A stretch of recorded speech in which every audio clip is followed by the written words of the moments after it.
What's going on, everyone? Don Matrix here. Hope you're all having yourselves a wonderful day wherever you're at and whenever you're watching this. Today we are heading up the SCP universe once again as we're continuing with the Cactus verse with SCP-6666, the Demon Hector and the Dread Titania. Looking forward to this one, as after this we also only have one more video. I think the Demon Ogier or Augier, however it's supposed to be pronounced. I don't know. But yeah, been really enjoying the Cactus verse through our Boreal cycle and the various demons, wrath, etc. so far. Just looking forward to seeing where this story is going to go and how everything is going to wrap up and end. The last one we went into with the flying city of Ada Papadopoulos, if I'm remembering the name properly, it was some kind of crazy name like that, was a massive lore dump about the start and creation of the universe. And you know, the first man was this great powerful entity that was potentially above all else, and then he stole a crown from everything that was nothing or something like that and gave it to his son, and that kind of like led to the corruption of man. I don't know, it was just very fascinating. So I'm eager to see how everything else is going to go and what's going to happen with the rest of these knights and demons. So with all that said, let's jump into it. Links will be down below in the description as always to the original video without my commentary and reaction, and to the Exploring Series channel.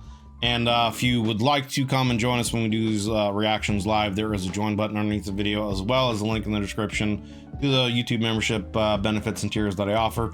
Check them out. You can get early access to videos, you can get priority in any kind of requests you might have for me to do reactions, sub Discord channel, etc, etc. So if you want to take your support for the channel to the next level, check that stuff out and see if you'd have any interest. But get into this again.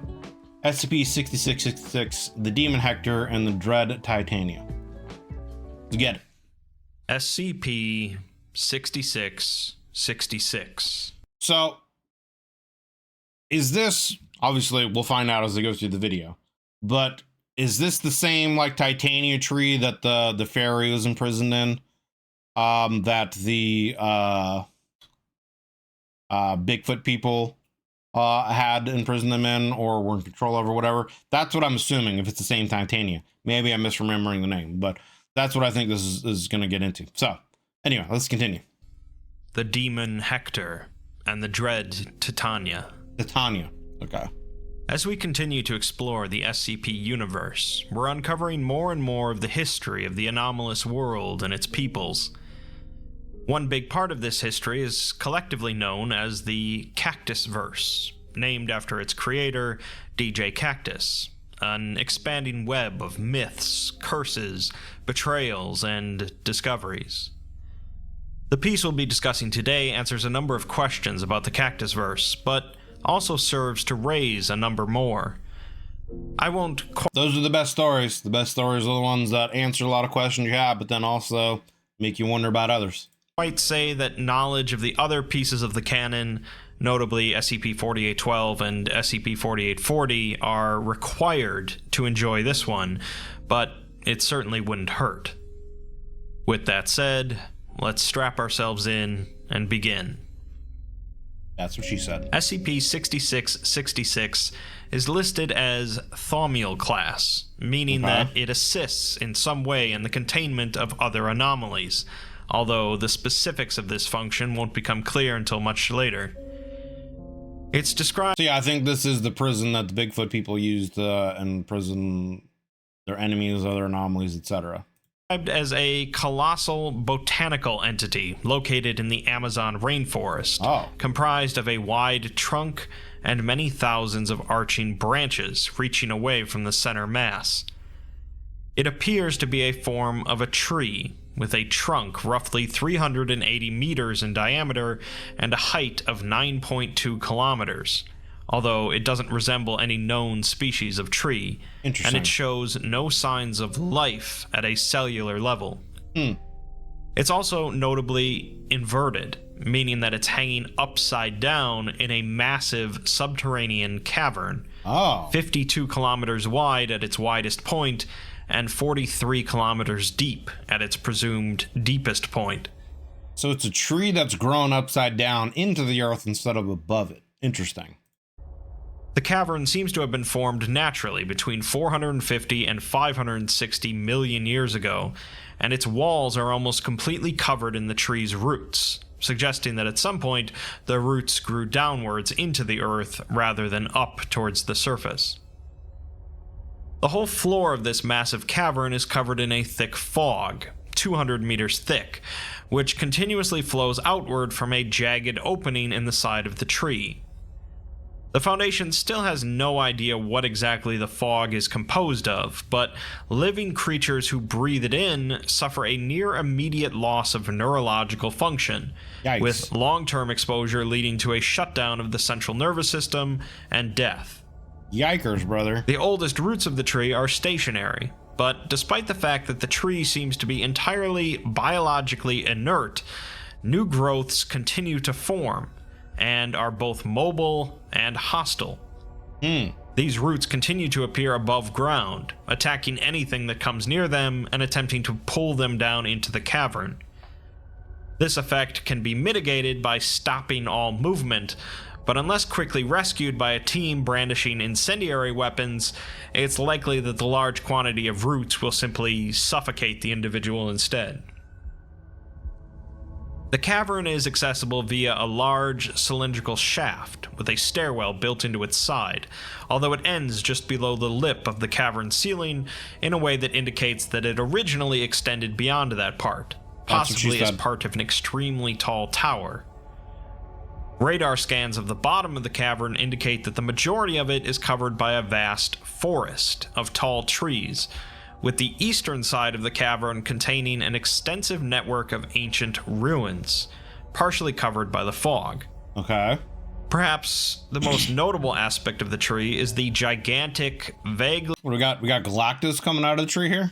...humanoid entity partially emerging from an opening in its side.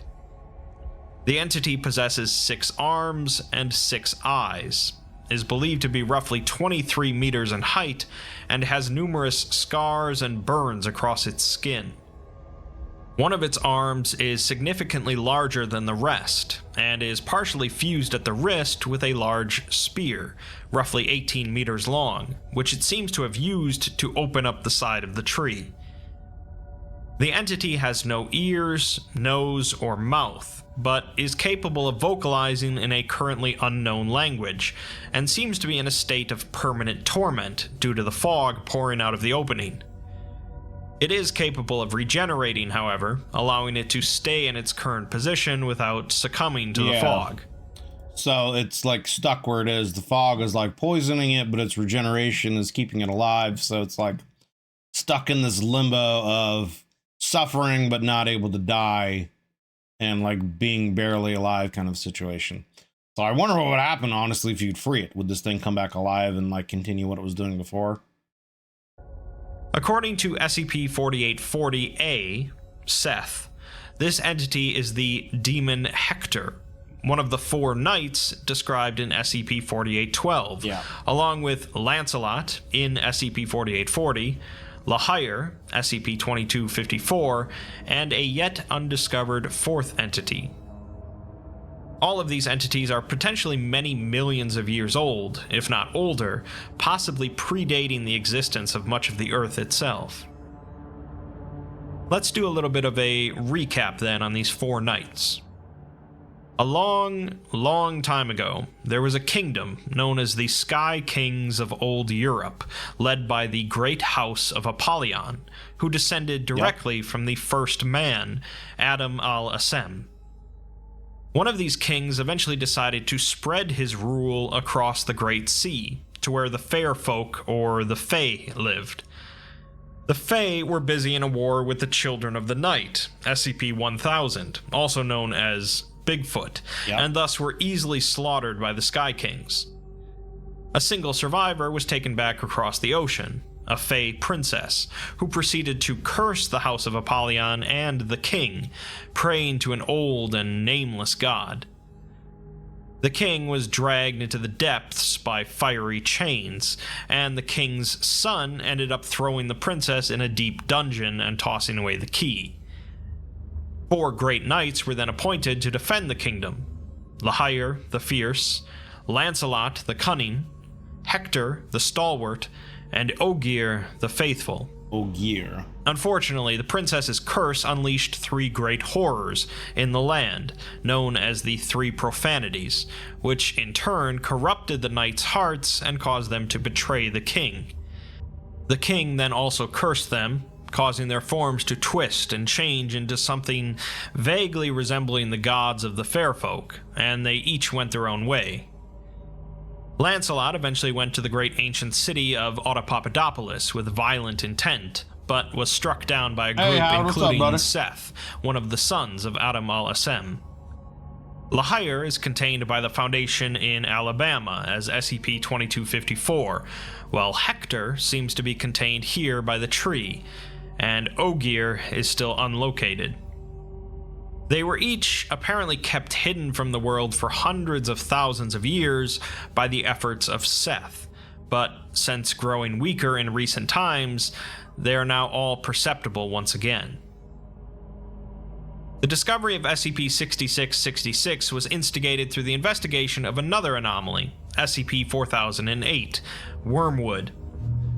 Wormwood describes a species of tree developed by the Davite civilization that is capable of not only rapidly growing and subsequently breaking down, thus collapsing everything around it into the ground, but also produces an anti-memetic effect that causes practically all humans on the planet to lose any memories they possessed of anything within the area encompassed by the tree. This means that when the Davites set off one of these trees, it was capable of essentially erasing entire civilizations from history. The question that the Foundation had then is where exactly the seeds of Wormwood came from, which would prove to be a tricky question to answer, since the source would be a sort of historical black hole. Yep. It'd be you would think it would almost be impossible to find, right? Because it would have been erased, you know, who knows how many countless times. Could have been discovered, erased. The civilization could have been wiped out, and any history of them erased, etc., you know? And I mean, from what I remember from the previous stories we went into, like, the Davites were already a civilization doing their own thing. The fairies and the Bigfoots were already a civilization doing their own thing when, you know, the first men were building their kingdom over old Europe. So, like, they were already old and around and doing their things beforehand. So, like, this would be something that would have happened, like, pre-First Man civilizations too, I believe. This led them to the Amazon, to a section where they could find no trace of human civilization. It took them decades of mapping out the forest before they eventually found the source, the underground dead tree. Oh, okay. So it came from Project Paragon was set up to investigate and contain the tree, led by director Shannon Lancaster. We're given a transcript of a meeting between Lancaster and 2 other heads of the project discussing their investigation. They're having to continue to modify their perimeter due to the rapid growth of new roots, necessitating the constant presence of fire teams to destroy them. They've started to send in some drones to map out the cavern, concluding so far that everything down there is hundreds of thousands, if not millions of years old, and none of the ruins they've seen are South American in design, nor is it close to anything built by human hands in the last 10,000 years. Yeah, what kind of, like, it would be, how crazy would it be to discover something like that, you know? How crazy would it be to, like, discover some kind of ancient civilization, ruins or whatever of an ancient civilization that predate any kind of history that we know of, that are hundreds of thousands to maybe millions of years old? You know, that would just, like, would boggle the mind. Meanwhile, the forest blanketing the ground floor has so far been impenetrable. Director Malthus, the head of the Department of Antediluvian Research, meaning a time before the biblical flood, asks Lancaster for full access to the SCP-1000 file, asking her if she's familiar with SCP-2932. SCP-2932 is a massive organic structure in Peru that served as a prison system run by SCP-1000, the Children of the Night. After the downfall of their civilization, the prison was left in the hands of a singular entity to serve as the prison warden. Much of the prison has failed, releasing its inhabitants, but it was used to incarcerate at least some of the fair folk, as well as Adam al-Assem at some point, with cells planned for both Cain and Abel. The entire prison is powered by a massive, pulsing... You know, that also says something about the prison, right? Like, if Adam is supposed to be like the most powerful of creation at one point, I mean, I guess over time maybe he got weaker, his corruption could have weakened him, etc., etc. But like, to be able to be in prison and something like that and be held there, he's like one of the most powerful things in creation. It's got to say something about the prison. An organ, said by the warden to be the heart of the goddess Titania, whom the Children of the Night prayed to. She, in turn, tore out her own heart in order to build the prison. Malthus, however, mentions, and admits that it's atypical for a researcher to suggest, that he's read enough Shakespeare to know that Titania is not a god of Bigfoot, but rather the fairies, referencing A Midsummer Night's Dream. They go on to discuss the fog, which is described as a really fine pollen, and if even a speck of it gets on or in you, your entire nervous system starts shutting down in seconds. It looks like a fog, but it's actually some kind of pollen given off by the tree, and that the tree produces that effect. Okay, that's interesting. They're working on the logistics of actually sending in people on the ground, as even the slightest tear in their pressurized suits could be fatal. Malthus also asks to bring in somebody from the Eshu team, meaning somebody that works with SCP-4000, the forest that's home to the last remaining fairies. Malthus says that they need a first-hand account of what they're dealing with here, and if it were up to him, they would have already interviewed a dozen fairies by now. What's more, he also wants to speak with SCP-073, Cain, since Abel isn't very talkative, and Seth, from Autopapadopoulos, has been stuck in that city for millions of years. Yeah. Cain was around at the time, and even better, has a photographic memory. They finish the meeting by mentioning that a number of the agents that they have placed on various observation platforms around the tree have been reporting some mild psychological symptoms recently, with a few having trouble sleeping.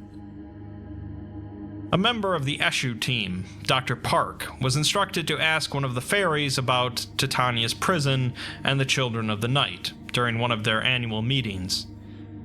Upon mentioning the prison, the fairy becomes visibly nervous and says that they never saw it themselves, but they heard stories of the torment that occurred there. Park asks them about the Children of the Night, causing the fairy to become even more nervous, closing the blinds on a nearby window, and saying, I mean, they gotta tell you something about them too, right? Like, the fairies are supposed to be essentially like pretty strong and powerful reality benders. You know, they're one of the earliest creations, and then if they're afraid of this Bigfoot species, the Children of the Night, like that, not obviously has to tell you something about them. Saying that it's not something really spoken of, at least in pleasant company. Right? The Children of the Night. That's what I'm saying. Like, they're desperate to talk to a fairy, and then the fairies freaked out about talking about the Bigfoot people. Like, it's got to say something. Woke up in the forest, just as the fairies did. But while the fairies were in the treetop, at least in pleasant company. The Children of the Night woke up in the forest, just as the fairies did. But while the fairies were in the treetops and could see the stars, the Children of the Night were down below, in darkness. When asked about Titania, the fairy gasps and pulls out a locket, staring at it briefly. They called her Ea, the sleeper in the stars. She was a god of starlight, and they loved her more than anything, even more than Gaia herself. It sounds very kind of Tolkien, Lord of the Rings-esque. Presumably their goddess of the earth. The entity in charge of the prison was known as Caspin the Dreamweaver, an artist that could tell stories in dreams and bring them to life. The Children of the Night apparently came for him, and he begged them to let him keep his life and his name, as names are precious to the fairies. The fairy explains that the Children of the Night were curious creatures that sat under the darkness of the trees in wide circles and would hum sad little songs together, swaying in unison. The fairies, in their arrogance, saw them only as sad little ground dwellers, cleaning up scraps and slinking around in the darkness. Oh, so the fairies thought they were better. They chose not to notice that their songs caused the plants to bend towards them. They chose not to notice the bodies hanging from the tree branches. Yikes. And chose not to notice travelers started going missing, and then the fairies themselves. They had ignored the Children of the Night for so long that by the time they started paying attention to them, it was too late. They had turned foul.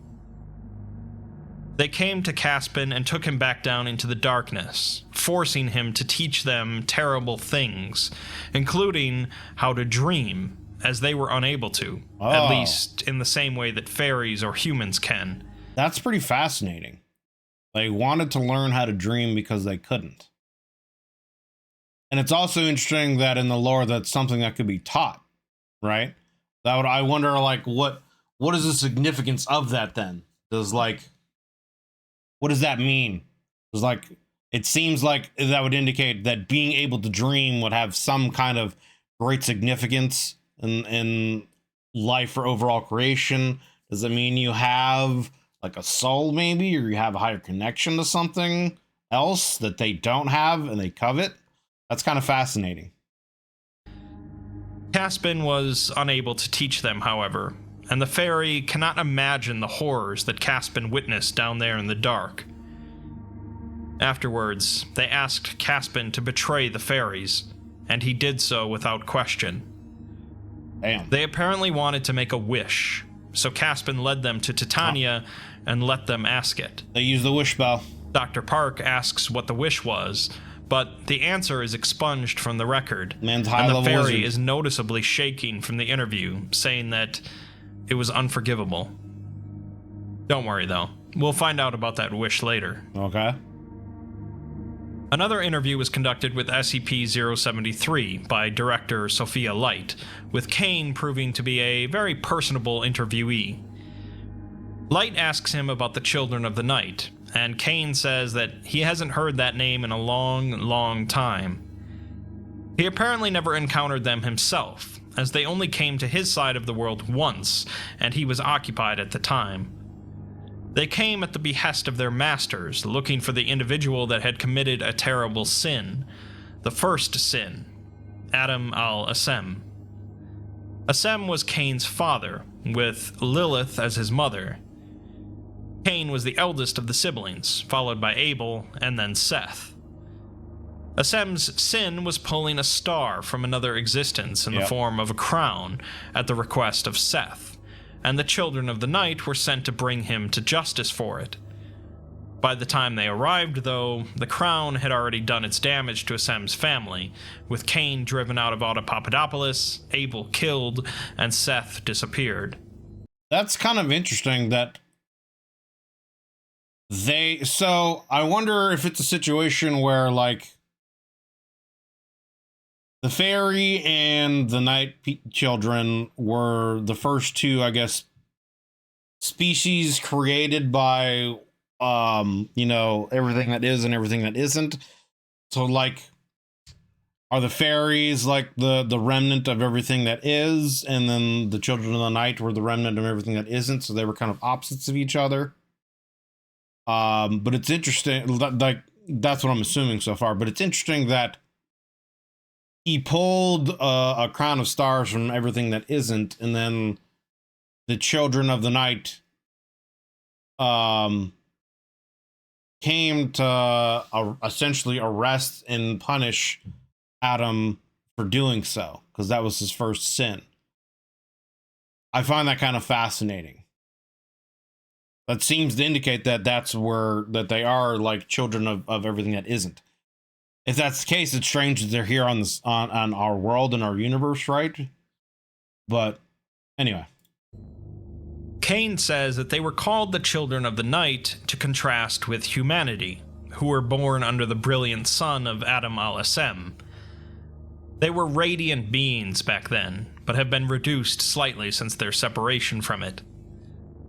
Light asks him if everyone in Autopapadopolis was a child of the sun, stunning him briefly by the mention of the city's name. He responds that there were others in the city, greater and more terrible than him by far, but none greater than Assem, who kept the city and its secrets safe. After Assem disappeared, the city became more vulnerable, and he understands why they're discussing this now if the city has become exposed. Cain says that the children of the night are not like humanity or the fair folk. It's said that when the children of the night were first born, they had the curiosity of children, and eventually they found dark gods to pray to satisfy their curiosity. Literally getting into Warhammer again. The dark gods demanded sacrifice in exchange for the power. We're literally getting into Warhammer lore again. We're going straight to the Chaos Gods. Okay. Powers required to fulfill the children of the night's desires, and this sacrifice came from the history of mankind, as the children of the night would swarm civilizations and pull them into the earth, removing all record of their existence from history. Interesting. Cain goes on to say that the fairies were responsible for making them, or rather, wishing for them. The fairies worshipped Titania, a goddess of starlight and wishes, so when Assem plucked a star out of the sky, it was such a blasphemous sin to the fairies that they were forced to respond. Oh. They prayed to Titania to create the children of the night. That makes sense. Okay. So yeah, they were children of the stars. He plucked a star from the sky, and that the fairies saw that as a blasphemy, as a sin. They wanted him to be punished for it. They prayed to their goddess. The goddess then created a race of people that were powerful and capable enough to actually do that. But then it kind of turned on them and they became their own worst enemy, kind of a situation. I could see that as being a reason why they ignored them as well then, because it was, you know, a species that was granted life by their goddess. So why would they have to pay attention to it, you know? Either to specifically kill Assem or to at least protect the fairies from him. Unfortunately, the children of the night are destroyers, and they eventually turned on the fairies before crossing the ocean to attack humanity. As for what happened to them, the SCP-1000 files say that humanity ended up wiping out most of them during an event known as the Day of Flowers, where supposedly every flower bloomed at once. Cain also mentions the Day of Flowers, but says that he was far away from the lands of men at the time, so he can't really say what occurred. Light asks Cain how exactly old he is, but he's long since lost track, and it's impossible to say. Oh yeah, if you're that old, he does know, however, that he won't live forever, and he just hopes to correct his family's wrongs before he slips quietly into the darkness. He does say that there might be someone else they could speak to for information. An old sorcerer who served the ancient Davite house of Maladroug named Methuselah. Oh, Methuselah. Biblically, Methuselah was said to be the longest living human on Earth, having lived for 969 years. Cain says that Methuselah learned from a dying Deva queen how to prolong his life with blood magic, and he's been poking around history ever since. Cain doesn't know if he was ever welcomed into the House of Apollyon to know their true secrets, but he doesn't doubt that Methuselah would have attempted to hang around them. He says that he has delusions of grandeur, but is certainly capable of some very real magic. Cain doesn't know where he would be by now, as he'd be hundreds of thousands of years old. No shit. But he would have been around during the time of the Children of the Night. Since Cain has a photographic memory, Light shows him a picture of an individual, and he confirms that that is indeed Methuselah, contained in another wing of the site Cain is in. Light also asks if Abel could provide any info, but Cain just says that he is angry and would be uninterested in questions of history. Yeah, I don't think even if you're he gonna had get been much there wrong to witness them, which he probably wasn't since he's been in his sarcophagus for a long, long time. Before the interview ends, Kane says that if they've been to Auto Papadopoulos, they might have found a man there, his little brother, Seth. Unfortunately, due to protocol, Light is unable to even tell him that Seth is alive, and Kane just says that he understands, but he would have quite liked to have apologized to him. Damn, that's kind of rough, man. Moving on. One of the principal sources of information that the you could at least say, hey man, yeah, we talked to him. He's there, you know, he's all right. But I guess that ain't the way things go. You'd at least giving him some kind of kindness for being cooperative, you know what I'm saying? Foundation uncovered about the 3 profanities in the Sky Kings was known as the Connington Set, a collection of artifacts and journals written by an explorer, Sir Winston J. Connington. One excerpt taken from his journal discusses an ancient parable written by an individual known as Gom of Nod, which Connington believed describes events that took place near the end of the Sky King's rule. I mean, yeah, they've been around for potentially hundreds of thousands, maybe even millions of years, maybe even longer, you know what I mean? So, like, and they haven't seen each other in that long. So it's like, at least give him some kind of kindness, you know? I don't know. Especially since, you know, Seth has said that he's unwell. He's basically kind of dying. His strength is waning. That's why everything's visible again. Like, at least let them, like, you know, I don't know. I would say at least let them reconnect in some way, but at the same time, like, who knows what would happen, you know what I'm saying? Like, you're dealing with things that you still don't necessarily understand. They're beings of, you know, potential power, and who knows what could happen if they reconnect. Some of the text has been damaged, but I'll otherwise read the parable verbatim. The words of Gom, son of Nod. Speak do I thus of these tales from the old world. Once there was a warrior, fair and strong, with eyes of green and auburn hair. His laughter was like rolling waves, and his rage was like a thunderclap. He was loved far and wide, and those who beheld him marveled at his craftsmanship, saying, surely this is the one descended first from Assem, who lived in ages past. Beloved was he above all others, but more so by his king, the Lord of hosts and sovereign of the skies. In the king's time of greatest need, he called upon the warrior and his power, and the warrior answered by sword or until the king's enemies had been... Bless you. Okay, well, I guess we weren't supposed to know by what other means. Driven to dust or his... In return for his service, the king offered his champion a single favor, saying thus, for you, champion of champions, let my voice be clear. Heaven and earth are no boundary, nor life and death a barrier. Whatsoever you desire, it will be yours.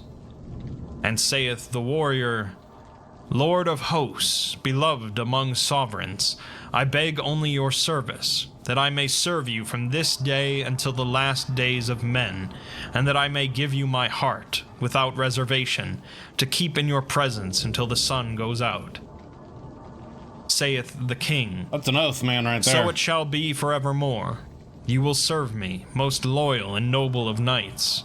Your spear shall be my spear, and your voice shall be my voice. Your heart will be mine forever, and when your service has ended, you will rest at my side in the halls of my fathers. Then did that great warrior serve his king, through... It came then that the king, old though he had grown, set his sights for a final conquest across the sea. Yeah. After... did a sickness sweep over those knights of the king, and a profanity was put into them. Driven by madness and agony, one by one they cried out to dark and fell gods for comfort from their tribulation, and one by one they succumbed to the evil put in them. All that is but the great champion. He had given his heart to 4 Knights of the Primarchs, man. I'm saying. To his king. And though his king now slept in the darkest mire of the sea, his loyalty did not waver. He came before the king's son, misshapen and altered, and cried out to him, saying, my lord, save me, please. Take pity on my condition, in remembrance of the service I have given freely to your father and your house these many years. Free me from this wickedness, that I might serve you again. And did say the king's last son, Knight, loyally have you served my house, but this abomination you have become diminishes the noble halls of my father. While this sickness possesses you, you may not reside here in this sacred place, nor may you call yourself a warrior of my house. Turn from the evil god of our foe, and find the dark root from which this terror flowers. Cut it down, see its fell shepherds driven before you, and succumb not to these vile alterations. Do this, and the halls of my house will open to you again. If loyalty to my father... That's pretty interesting. So, yeah, Hector didn't succumb to the curse immediately and was essentially given a quest of redemption and was told to go find the source of this curse and its people and to destroy them and return, and then he would be forgiven. And he could, die a loyal knight. That's pretty fascinating. You have left in your wretched heart, then waste no time. Go and seek your salvation in the black forests beyond the sea, where mine father did seal our doom. For no such salvation remains for us but to excise this dread Titania from its soil. Do this, and regain your honor. Cursing and lamenting this tragedy, the warrior fled from those high halls like a writhing beast, a hurricane of torment and terror, and the people of his lord's kingdom wept and gnashed their teeth when they saw what had become of him who once stood by their king's side. The warrior passed then from sight and mind, and his name was never again uttered in that ancient land. When the king's son was broken by the tool of his enemy and fell into darkness, his crown lost, he cursed his foe and the knights of his father, but saved his vilest rebuke for that great champion of his house, and the darkness he had...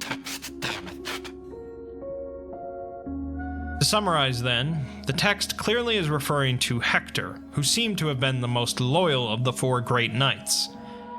Despite the corruption of the Fae, Hector remained loyal to the Sky Kings, specifically Saurus VIII, who... So I wonder if it's a situation where, because of the oath he took and the blessing the king gave him, it allowed him to, like, have a resistance to the corruption, and that's why he was able to remain loyal and not lose himself, right? Like, that oath, that fealty or whatever, would have been the thing that kept him from, falling, completely to corruption. Interesting. Who had been swallowed by the ocean due to a prayer from the fairy princess.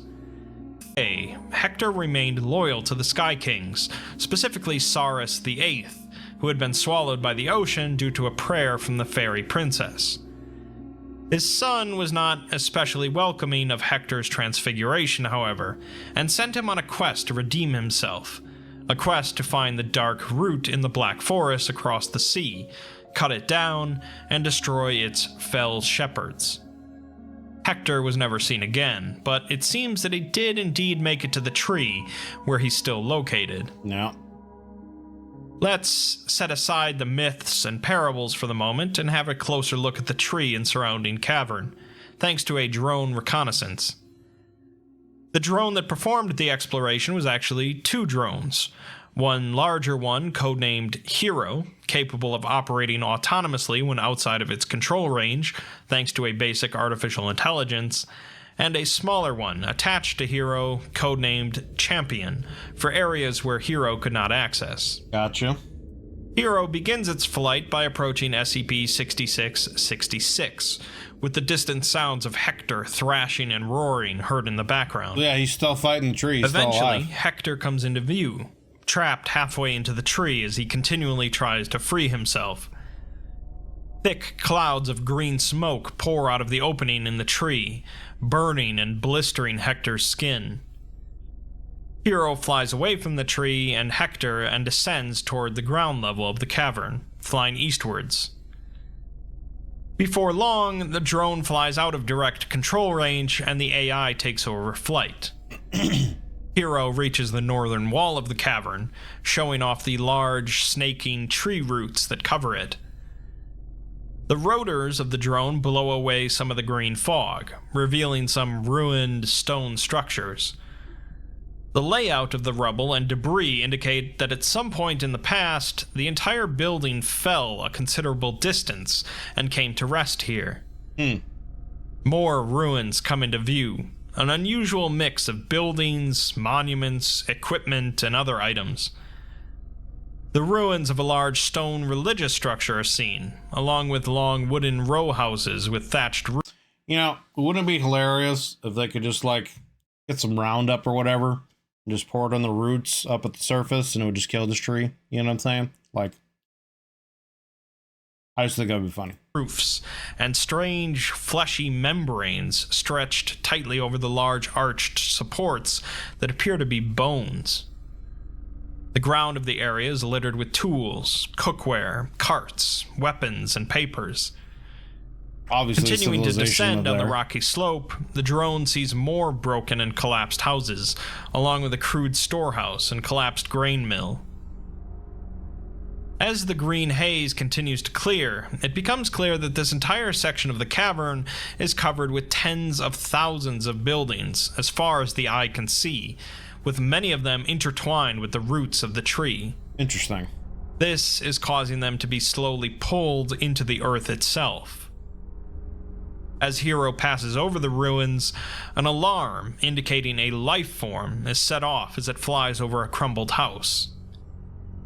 The smaller drone, Champion, is sent into the house to further investigate. Champion ends up finding the severely emaciated body of a small humanoid figure, curled into the fetal position. The figure shows no signs of life, of course, so Champion leaves the home and investigates several other nearby buildings. In one, which appears to have at one point held draft animals, Champion finds the emaciated corpses of several horses, many of which are covered in large puncture wounds, their faces twisted in a look of fear or panic.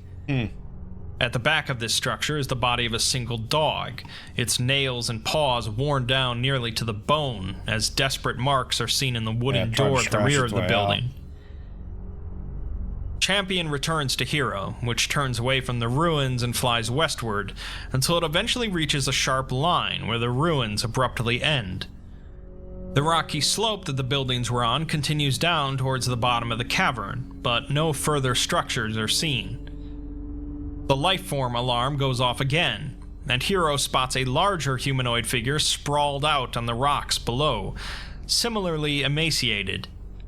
It seems to have been crawling up the slope when it died, and as Hero approaches for a closer look, more lifeform alarms go off. The camera pans to show dozens of other similar figures, all of which seem to have died while crawling up. Hero continues to fly over the area, and the extent of the bodies soon becomes clear. Hundreds of thousands of emaciated humanoid corpses are seen sprawled out across the slope, all of whom were apparently crawling away from something at the bottom of the slope. The corpses range from children to adults, masculine and feminine, as well as some other animals and indistinct life forms with both. So I'm assuming that these are the children of the night? I don't know. I'm trying to get an idea, like, it's either the fairies or the children of the night. I'm assuming it's the night, you know, children, the Bigfoot people, and I'm just trying to think of, you know, they're emaciated, so that means they, like, starved, they were starving, essentially. They ran out of food. I guess maybe that was a situation, I don't know. Because the idea is that they were wiped out overnight by, you know, the Day of Flowers. So was it a situation where, like, all of their food became tainted somehow in some way, so they weren't able to eat anymore and they all starved to death? And they were trying to essentially climb out of wherever they're at, but they were too weak to do so. So they all kind of like fell and died in this situation. I don't know. Humanoid and animal characteristics. Hero continues to count the corpses from a distance, while Champion detaches to more closely investigate the bodies. Each of the corpses is covered in a fine layer of pale green residue, and they all show signs of shock and panic, many of them laying in the fetal position with their hands covering their faces. Interesting. Hero had counted approximately 283,824 Sounds like some Dark Souls bodies shit. in an area of less than a square kilometer, and it flies further down the slope, observing that the density of bodies continues to increase until it reaches the cavern floor, where the bodies thin out. Before long, Hero comes to the perimeter of the large, thick forest blanketing the cavern floor, too dense for it to enter. A couple eyes Champion right there. instead heads forward into the forest, carefully, but after only 3 minutes, its instruments start to suddenly report failures. The drone now seems to be indicating that it is flying upside down at a rapid speed. While trying to correct this, Champion strikes a tree and falls to the ground, at which point a loud, high-pitched yowling sound is heard. Champion begins to chime its recovery tone, which is picked up by Hero's microphone, but since Hero can't enter the forest, it doesn't do much good. Yeah, maybe it was something like that. Maybe, I don't know. Yeah, I'm just kind of wondering what the issue, like what happened here. It seems like from the description they were trying to get out by climbing up, but they were too weak to do so, so they all ended up falling and dying. So some kind of catastrophe seems to have happened there. Food source got contaminated, or something happened to them and they were trying to escape, but they seemed to be too weak to do so, and they all fell and died. That's what it seems to indicate. 5 minutes later, the chime begins to grow increasingly faint, as if Champion was moving away from Hero, but the drone's onboard sensors report no movement whatsoever. Interesting. Eventually, the chime can no longer be heard at all, and finally, Hero decides to return to base without Champion. Another meeting is held, with So it seems like something took the other drone and ran away with it, is what happened. Director Lancaster and Director Malthus involved, along with a large number of other Project Paragon members, Ethics Committee members, and 3 of the O5 Council members. Director Malthus introduces himself to everyone as the head of the Department of Antediluvian Research, who have made it their goal to catalog and identify as much of ancient history as they can before it's too far gone. He says that while modern human history has been ongoing for just the last 300,000 years, the true story of humanity extends for many, many hundreds of thousands of years before that, millions of years, if not further. Yeah. All that occurred 300,000 years ago was a great migration from Africa and the Fertile Crescent, where our ancestors had settled after the Great Flood. Yeah. Malthus says that the Great Flood was a worldwide anomalous natural disaster that likely occurred sometime between 400,000 and 500,000 years ago, which devastated any existing societies at the time. The event also caused the loss of most of the evidence of the places, events, and people that the Department of Antediluvian Research studies. Their research, of course, goes back much further than this flood, back to the beginning of the world itself, including the flying city of Autopapadopolis. The Autopapadopolis that the Foundation knows is just a broken fragment of the first city. That's kind of what I was thinking. I was like, I feel like this is only a fragment of something greater, because they had said in the story that at one point in time it was on the ground, but then I think they were being under attack, and so they lifted the city up, and so I feel like it was only a part of it. So there's still got to be remnants of it somewhere else, right? Or what potentially could be left to. I don't think they've talked to Methuselah yet. Cain had mentioned it to him, and then they kind of went off on another tangent, and they haven't gotten to Methuselah yet. Where a proto-human known as a Sem ruled, and mankind got its start. The question remains of what happened before the founding of Autopapadopolis, and Malthus admits that they just don't know. Whatever existed before humanity... I mean, you have Cain there, right? Talk to Cain. Wouldn't Cain have some recollection of the history of that before, you know, his father created Autopapadopoulos, etc., etc.? Like, ask the man himself. He's got this. You got Seth there too. Talk to Seth. You know? Didn't leave a written record, but other beings did exist back then.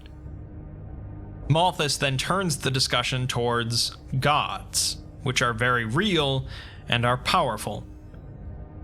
There are, of course, a number of entities of great power that would be considered god-like by most people, but they're referring to more fundamental entities. Right. They know of a couple gods that resided in Autopapadopoulos, thanks to information gleaned from Seth. One was Mechane, the broken god, and another was Yaldabaoth, the god of flesh. And the Scarlet King. The fairies, who predated humanity by millions of years, also had a number of gods they worshipped, the principal one among them being Ea, or... The thing is, though, according to... Unless I'm misremembering this, right? According to what Seth told us, when creation first made all of these things, it made Mechane and Yaldabaoth and the Scarlet King and a lot of these other, you know, god-type creatures. But then it also said it created man, and that man, you know, the first man, Adam, was the greatest and most powerful of them. So, like, to me, that would then tend to indicate that Adam was even more powerful than any of them. Like, he would be a god among themselves, if they're considering these beings gods, right? Like, am I mistaken about that? Titania.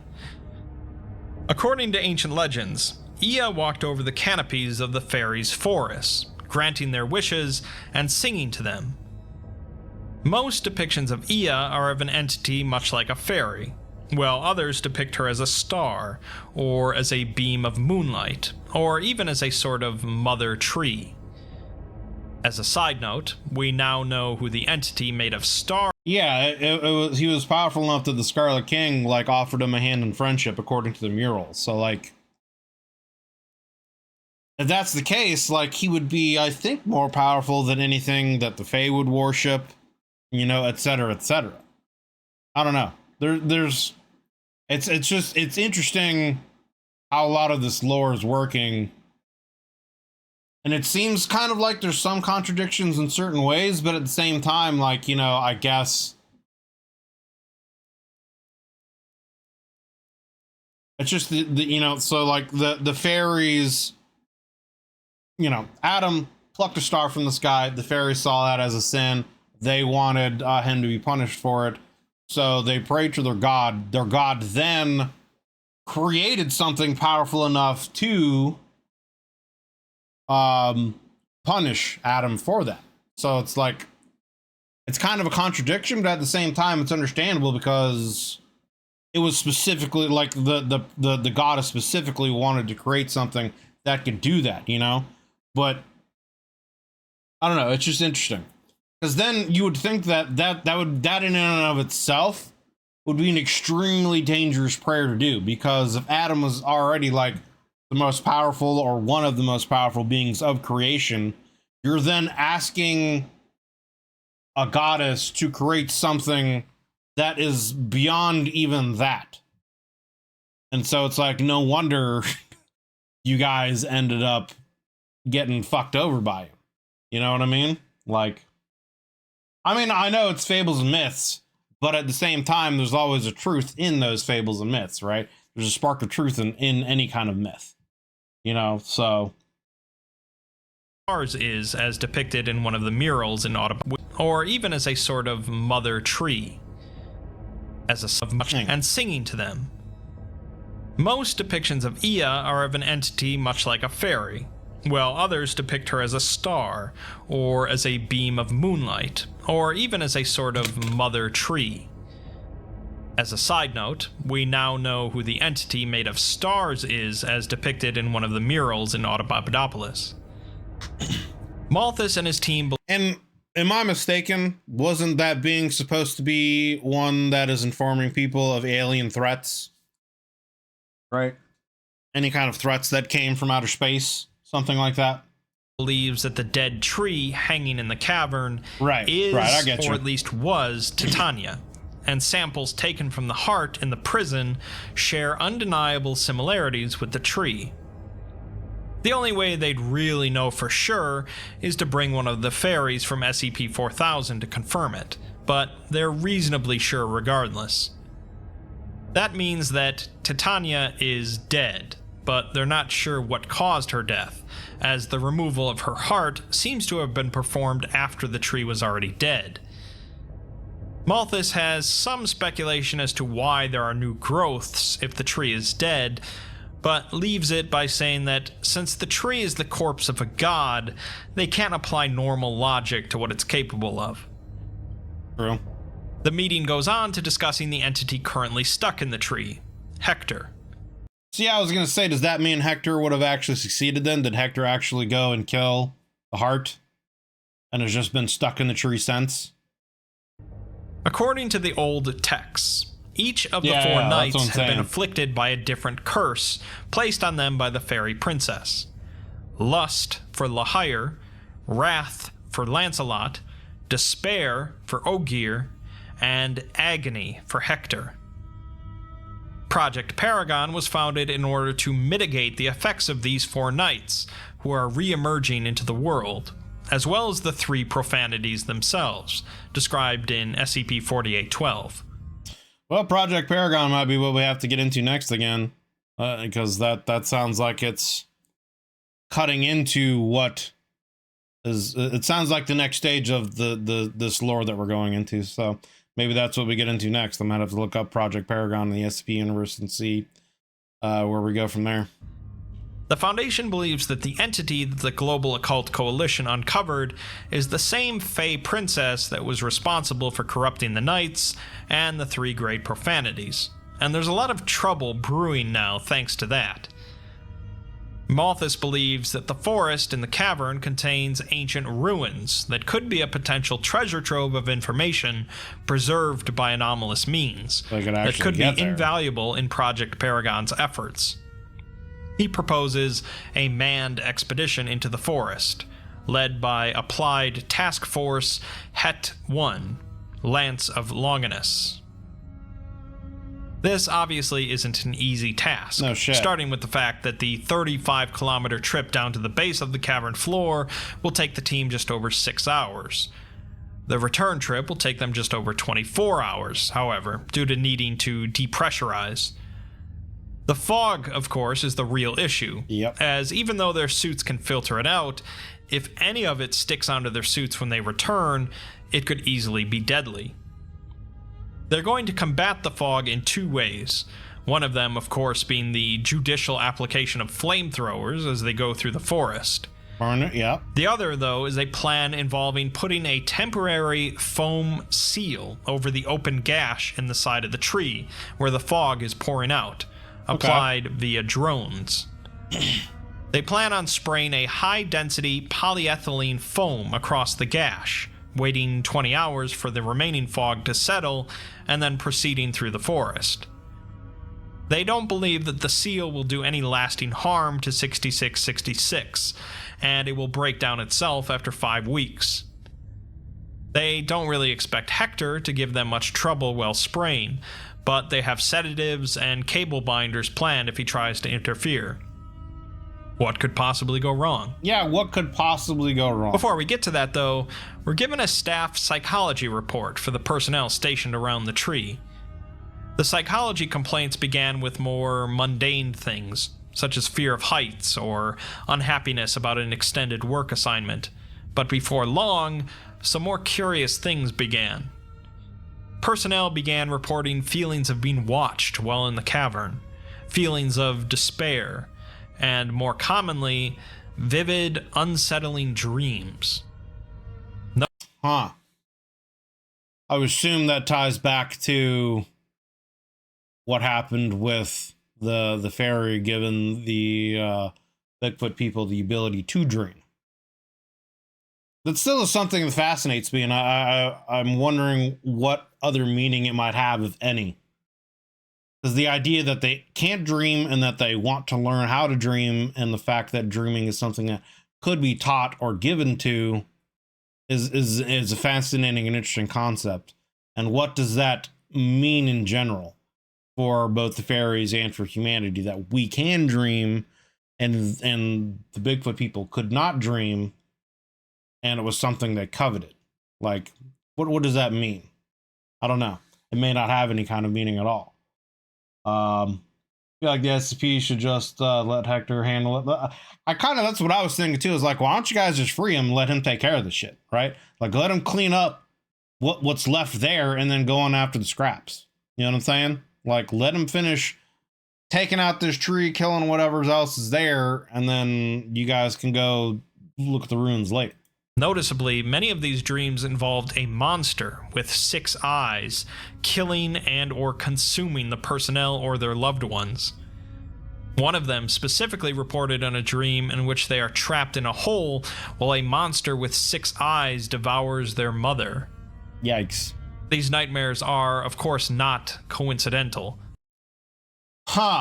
So these seem to be like projected dreams, maybe, of the children of the night. And like, they're picking up dreams that the corpses or bodies down there may have had of Hector trying to consume the tree and kill it. As we'll later see. Operation Cauterize then commences, in which 3 large drones are equipped with massive canisters of high-density spray foam and sent out towards the tree. They begin spraying the opening in the side of the tree with the foam, and before long, Hector begins following the drones with his eyes. As the foam starts to set, Hector attempts to pull it away from his body, forcing the drones to fire some tranquilizer darts into Hector's chest. In return, Hector destroys one of the drones with his spear, and the other 2 retreat to a safe distance as Hector continues to try to remove the foam. Cable binders are then fired from a nearby Foundation tower, pinning Hector to the tree. It takes multiple cables to keep him down, but eventually the drones are allowed to continue spraying the foam while Hector vocalizes loudly. Once the drones are finished and the foam sets, no more fog can be seen leaking out of the tree. Earlier, Kane mentioned... We haven't covered this SCP yet, but yes, I do know that God is contained in the SCP, so... an ancient sorcerer known as Methuselah, whom the Foundation apparently had contained. As it turns out, Methuselah is none other than SCP-343, with the rather grandiose nickname of... Yeah, I'm wondering that too. That's what I had thought originally, that the fog/pollen was a deterrent for any prisoners in there. Like, anything that was in there, it seems like this tree again is another kind of prison of sort, and that anything that's trying to escape, the pollen is a deterrent that keeps them there. Like, you know, those things were trying to climb up from underneath, maybe they got whiff of the pollen, it caused their nervous system to shut down, they fell down and died. You know what I'm saying? Like, something along those lines. Of God. Dr. Clef was sent in to interview Methuselah about the situation, due to his natural resistance against anomalous alteration. Clef says that he knows Methuselah's age now, which is not as ageless as the universe as 343 claims, and that he's really Methuselah the Arcanist, the royal vizier of the House of Maladroug. This revelation shocks 343, and Clef says that Kane told them the info, and that if he'd known Methuselah was here, he would have warned the Foundation long ago. 343 admits that the info is true, even though he hasn't gone by that name in a long, long time. He's annoyed that Kane even knew who he was, as he worked very hard to try and keep his distance from Kane and his family. Methuselah agrees to provide some information, but he says that even his great mind is not infallible, and he doesn't have a photographic memory like Kane does. He says that he was born a long, long time ago, in a place that has not existed since the seas rose, and the world was a more magical place back then. His name was Matthew. His mother's name was Mira, but he doesn't remember his father's name, a royal official for the king in the Valley Ulem. He says that the Sky Kings styled themselves the mightiest and most ancient kingdom of men, and people would tell stories about how King Apollyon had stolen some great treasure from the court of the gods, and it gave him dominion over the kingdoms. I assume that's the crown. It's clear that Methuselah is not as rich a source of information on the era as Cain or Seth. He goes on to say that there was some sort of military campaign where Apollyon called young men to serve in his armies, and all of the great houses would have to answer. And then the king died, followed by his son. He also recalls the parable about the 4 knights, 3 of which betrayed the king, and 1 that went to his doom trying to please him, Hector. Yep. Methuselah says that he doesn't really know what happened to the Sky King, but one day messages from them stopped coming, and the next day there was smoke over the mountains of Apollyon. Later, they'd hear bits and pieces from travelers, talking about a monster with many faces, and a creature that killed any who looked at it, speaking of 2 of the 3 great profanities. Methuselah does recall a memory of when he was a boy, seeing a demon the size of a mountain with 6 eyes, crashing and screaming and dragging its way to the north, away from the sea. Sounds like Hector. But he doesn't know anymore. Clef changes the topic to the children of the night, which causes Methuselah to once again be shocked, and he says that he's forgotten a lot of things in his life, but he'll never forget them. Huh. He was a young...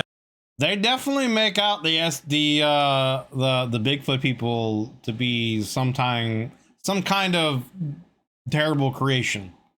They definitely seem like they were bad news. A lot of things in his life, but he'll never forget them. He was a young wizard at the time, no more than 60 or 70, and he had left Ulem after his mother passed to go into the desert and study with a Davite sorcerer.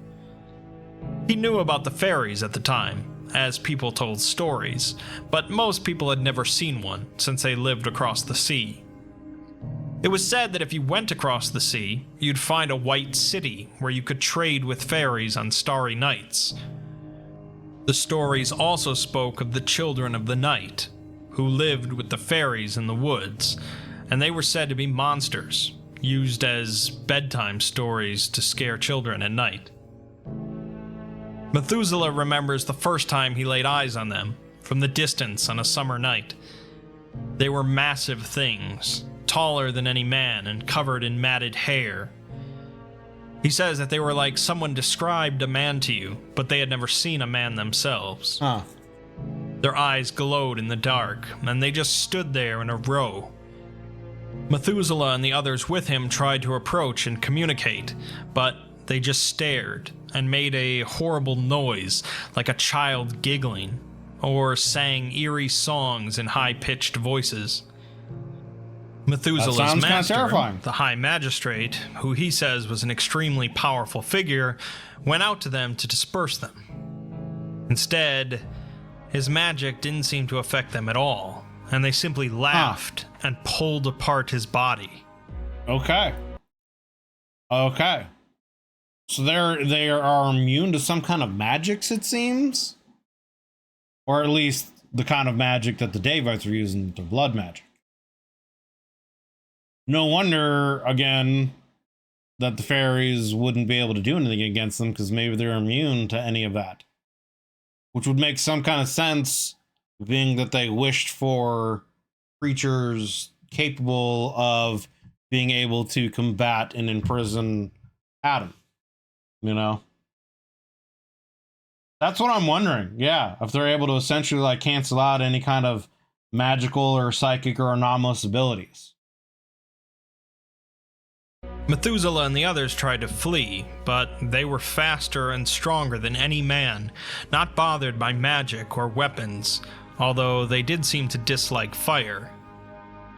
The children of the night rounded them all up and bound them in black chains, dragging them back to their ships along the ground. Methuselah only survived by laying on top of an old farmer, who ended up being grinded against the earth and killed. There ended up being so many captives on the children's ships that there wasn't even room to lay down. Maybe that is something along with that. Maybe that has something to do with dreaming. But after a week or so, enough had died that the others could sit on top of them. They didn't seem to know what to feed their captives, giving them raw meat and seawater, which Methuselah was at least able to make potable. After a month, they arrived across the sea and were taken into the dark forest. All Methuselah remembers is how dark it was, and how you could always feel their hair brushing up against you, like they were right on top of you, watching. They hung up their chains in the trees, and would come by and pull a person off of their manacles, like picking an apple, and then they would just play with them, violently. They'd poke a man so hard their fingers would go straight through, or squeeze until their eyes would pop out. Jesus. He recalls seeing a pregnant woman get pulled in half as if they were opening a bag of chips, with the children of the night only giggling as they did so while playing in the blood. He goes on to say that the children never slept, ever, and you could try to sleep, but they'd watch you the entire time. Boy, the fairies created something pretty terrible, huh? God damn. If you did manage be careful what you wish for, right? You know? To fall asleep, it was worse, because they could somehow end. Yeah, they do seem kind of orcish in a certain kind of way. I was thinking that too. Enter your dreams, and there they had no limitations. After a while, Methuselah and other survivors decided that that's how they communicated to one another, in nightmares. The captives needed to be there. Oh, that's why they wanted to dream, so they could talk to each other. Interesting. There in order to dream, so that the children decided that that's how they communicated to one another, in nightmares. The captives needed to be there in order to dream, so that the children could communicate with each other. Yeah. Their whole history was also etched into those dreams, and Methuselah had a repeating dream of seeing a fairy surrounded by other smaller fairies, with an infinite line of children of the night in the background watching her.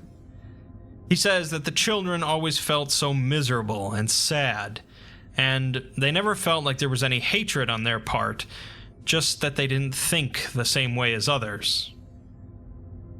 Clef asks him how he escaped, but Methuselah says that no one ever escaped unless you were dead, at which point they'd take your body to their god and throw you in a pit. He says that when you went into the pit, you became part of the nightmare, and sometimes they would see twisted mockeries of their friends' faces when they dreamt. There were fairies captured. So I assume that's what the thing is with all those emaciated bodies down there then. That was the pit they would throw people in, and not everyone was dead. And some people would try to climb out, and then they would probably get hit by the pollen, and they'd fall down there and die. If that's the case, though, then why are there so many buildings down there, though, then, right? Because there's like a whole civilization down there. Captured with him, but he says they were broken in some way that he can't describe. A number of the captured humans spent their time making plans and schemes on how to escape, but the fairies there were just broken. He supposes that he did escape, though, thanks to another old sorcerer named Noah. Noah. He always said that he had a plan to get them out of there, and then one day he disappeared. So, okay.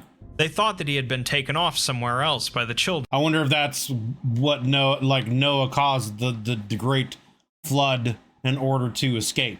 I wonder if that's where this is going with that mythology. But then one day, the sun peeked through the treetops, and all of the flowers around them bloomed at the same time. It then began raining for days, weeks, and months. Yep. By the time they found Noah, his body was a smoking husk covered in arcane symbols. It continued to rain, and the valleys started to fill up. He recalls seeing one of the children die for the first time, as one of them slipped down into a hole that was filling with water, and rather than trying to climb out, it stood there as the waters rised, and the others stood around and watched. Yeah. And Noah used it as a way to wipe them out and to escape. That's how Bigfoot was taken out. Yeah. Okay. Near the end, as the forest themselves came out, it stood there as the waters rised, and the others stood around and watched. Near the end, as the forest themselves started to flood, the children from all over the forest began rounding up all of their captives, which Methuselah guesses to be in the millions, and dragged them deeper into the woods where their god was. Methuselah and some others managed to slip away during this time, along with some fairies who still had their wits about them. They ran for some mountains to the south, and once they got above the tree line, they could see that the forest stretched into the horizon. They also saw their god, a monstrous, festering tree with red lights around its base and people hanging from its branches. The fairies that looked at it began weeping and fled back into the forest, and he says that you could hear it screaming and moaning as well. Jesus Christ. They kept on. What if that's like how the 610 was born? Was from the Bigfoot people like doing this, you know what I'm saying? Like they took all their captives and strung them up on this tree, and they created 610 as their god. Then that's what it ends up becoming. I guess that explains where all the fairies and 4000 came from then. They escaped with Methuselah. That would make sense, yeah. Running, and they lived on the mountain for 100 years while the world was underwater. When the waters receded, the children of the night were gone. The fairies had gone back to the old forest, and the rest of them went on with their lives. Methuselah tells Clef that it has long been his hope and belief that all of the children of the night drowned during the flood. But if Clef has any reason to believe that that isn't the case, he needs to know, so that he can go away from this place. He says that he can't do it again. He can't go back into the dark.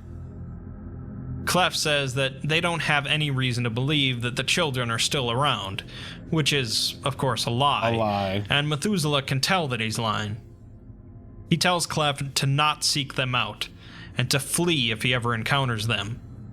Their civilization relies on our terror, and they must remain buried. For those familiar with the SCP-1000... Alright, so yeah, SCP-1000, the Bigfoot people definitely sound like something to avoid and not to be fucked with. The fairies definitely created something terrible when they did that. And so, like, I wonder what their god is. I mean, they said it's, it's another, tree that they essentially have strung up a bunch of, like, corpses that they're torturing with and stuff like that, but, like, I'm just curious, is it something that they themselves, like, created? Was it something already there?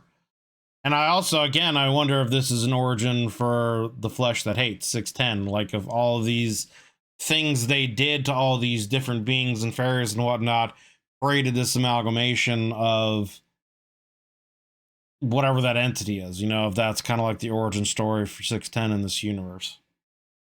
File, this paints a pretty different picture of the Bigfoot, especially their downfall. Yeah.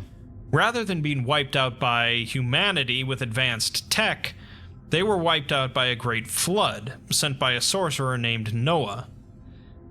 The Bigfoot themselves were also not technologically inclined whatsoever. Yeah. Instead, being monstrous aberrations that feed on our terror and communicate through our nightmares.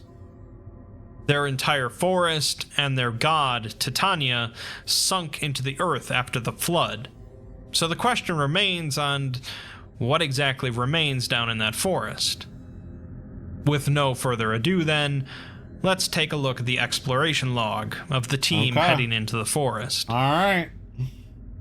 All members of the team, both the Applied Task Force and the researchers, are equipped with Class C polyshell positively pressured insertion suits with filtered respirators.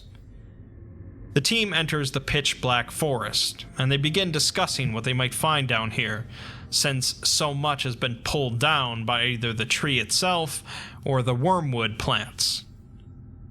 One of the researchers on the team was also on the wormwood team, and says that the ancient Davites learned about the Children of the Night, and how Titania could pull civilizations into the ground.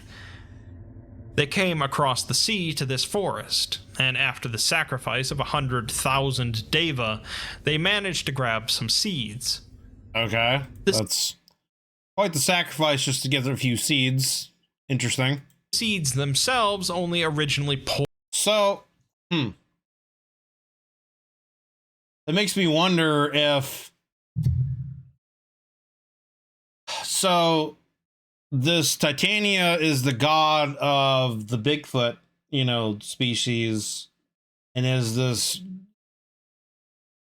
terrible tree that they use to torture and do all kinds of crazy, nasty shit to their captives and people with. And the Davites then sacrificed a bunch of people to get some seeds that they then took back. So, like, it makes me wonder if there's not some other remnants of some kind of, like, Bigfoot offshoot civilization everywhere else in the world from this then. You know what I mean? Like, I don't know.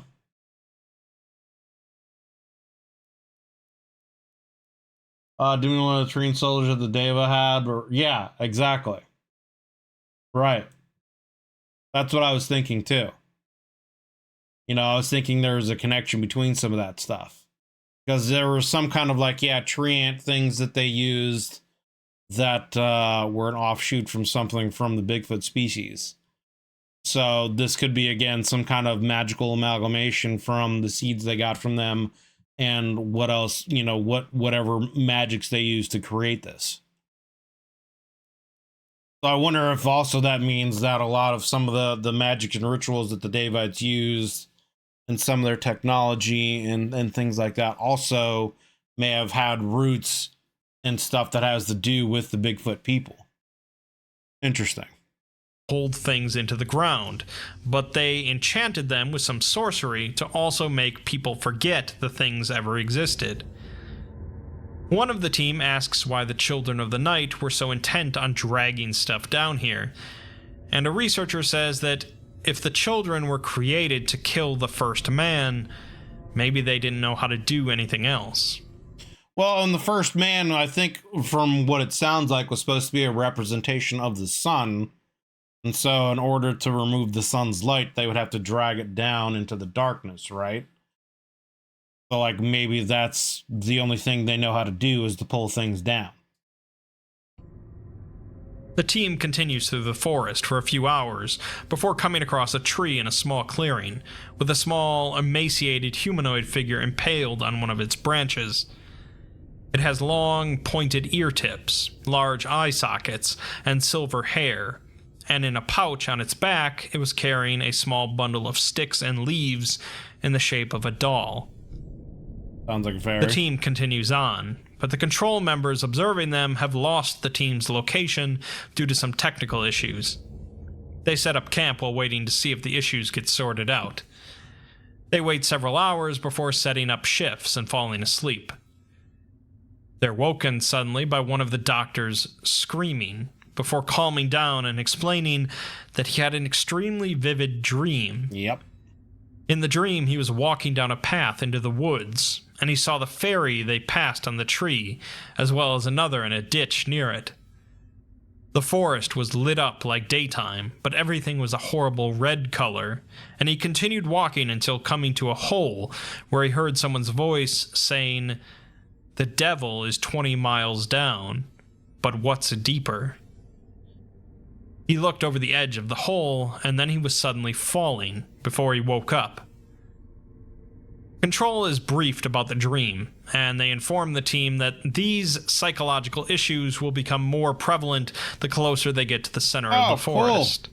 Cool. The team packs up and continues further into the forest. Wouldn't you want to have, like, some drugs that you could take with you then that could, like, put you in a type of sleep where you don't dream? You still get some rest, you know? Like, that should exist, right? Forest for another couple hours before coming across a large tree with a spiral staircase emerging from the trunk and winding upwards. Above them, they see a number of strange, twisting structures formed from the wood and limbs of the trees in the shapes of the ruined buildings outside of the forest.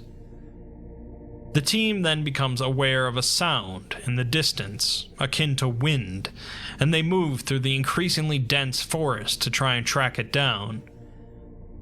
They lose contact with Control as they enter into a clearing, domed by large trees pulled in towards each other. Hanging from these trees are thousands of humanoid corpses, some humans, some fairies, all of which are shackled by thick black chains. The clearing slopes downward, and at the bottom is a large, featureless stone slab. The doctor who had the dream recognizes the clearing, but says that there was a hole here instead of that slab. Oh, shit. They suspect that the ruins they were looking for are underneath this slab, and they wonder at first how to get under it, since it likely weighs thousands of tons, but they then spot a broken corner of it with an opening. The opening extends downwards for a short bit before landing on stone, so the team sets up a ladder and splits up, with half of the team remaining above ground. This just sounds like a bad idea. The sound of moving air is clearly coming from down below, and they enter into a square chamber with wooden boxes bound in chains to the walls. There's also a single door that leads into a long hallway containing more wooden boxes, as well as various humanoid and animal bones.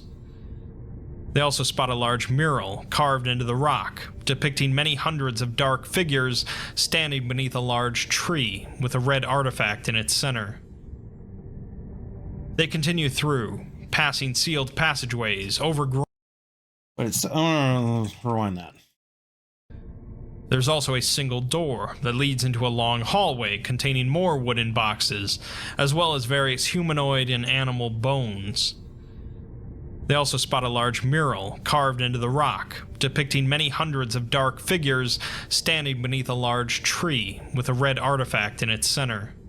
So I assume then that's the mural of the tree Titania, and the red artifact is probably her heart, and the dark figures are the children of the night, the Bigfoot people.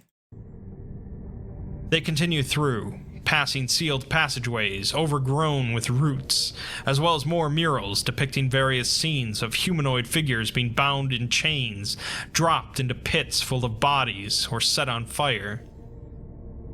The same tree and red artifact is present in nearly every mural.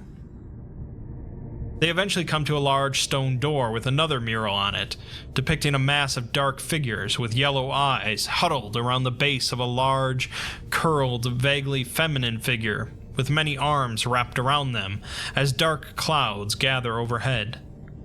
I assume that was the fairy princess or whatever originally. They open the door and enter into a circular room containing two staircases, one ascending and one descending. The one ascending has been blocked off completely by rubble, so they head down further, where they enter into an enormous chamber stretching as far as the eye can see in every direction, with a low ceiling. In a circle around the entrance, and then in concentric circles around that, are large, unmoving humanoid figures, covered entirely in hair, curled in the fetal position. They are each covered in the toxic fog from the tree, and they are all breathing slowly and in unison. Yikes. Back in the clearing, the rest of the team hears movement in the nearby trees before hearing a sound akin to a child's laughter, but stretched unnaturally and echoing as if from very far away. They then hear it again, but from behind them, and then they spot a large object moving quickly through the trees before the laughter suddenly stops. It's replaced by a long, high-pitched whine coming from somewhere above them that lasts for 15 seconds. The ground beneath them starts shaking, the arched trees overhead begin to rustle, and then the trees pull back. It seems to be the case, yeah. It seems to be the case. From one another, opening up the dome. They re-establish communications with Control, who tells them that there is another entity at their position that they can't identify. The high-pitched whining sound cuts off the conversation. The cavern shakes again, and then the entire cavern is bathed in a vibrant red light, emanating from the base of SCP-6666. Meanwhile, underneath the clearing, the team recovers from the ground shaking before noticing that the sound of moving air has now stopped. They then see that all of the hunched figures around them are now staring at the doorway with glowing yellow eyes. There's a loud snapping sound as one of the figures begins moving its arms and starts to stand, and then all of the other figures begin moving as well. Yikes. They just wake up fucking Bigfoot people again? The team immediately flees back up the stairwell and makes it to the ladder. As they're climbing, a powerful gust of air comes rushing from behind them, blowing a large amount of toxic fog with it, and one of the doctors gets blown off the ladder and out onto the clearing, cracking his faceplate. Rip. Within seconds, his body seizes and then goes limp, and the rest of the team leaves him behind as they continue to run. Rip. Chattering laughter can be heard all around them as they sprint through the forest back the way they came. Yeah, you might be right. It might be a situation where they've been dormant because they haven't had another species like humanity or fairies down there for them to be able to do anything with, to communicate with each other, etc., etc. So they may have essentially gone dormant this whole time, and now that people are down here again, they're becoming active. And two of the team members open up their flamethrowers on the nearby trees. One of the team gets pulled backwards suddenly into the darkness, and his screams are suddenly cut off, followed by a wet, tearing sound. Nice. A dark mass is then seen flying towards the rest of the team, which turns out to be the upper torso of the team member, as if he was ripped in half.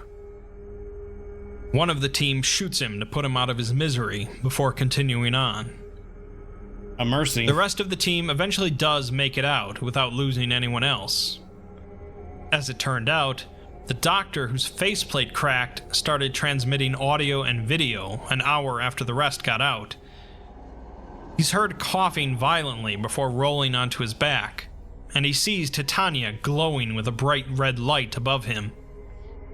His suit managed to repressurize, and the effects of the fog wore off due to being so brief. Interesting. So he stands up.